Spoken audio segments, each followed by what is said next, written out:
Assalomu alaykum. O'zbekiston Respublikasi Qashqadaryo viloyati Kitob tuman Javuz qishloq dorivor o'simligi. Ismi arpa-bodyon. Ba'zi joylarda koriba ham deyiladi. Rus tilida ismi anis.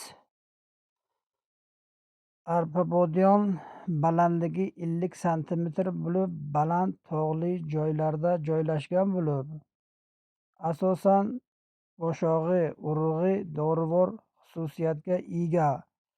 Avgust oylariga terib olib, yil bo'yi iste'mol qilsangiz bo'ladi.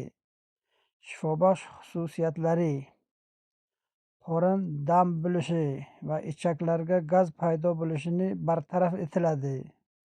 Bosh og'rig'ini va tinchlantiruvchi xususiyatga ega ham. Bilmagan inson bilgan insonlardan so'raydi, doktorlar tavsiyasi bilan kam-kam iste'mol qilsak bo'ladi.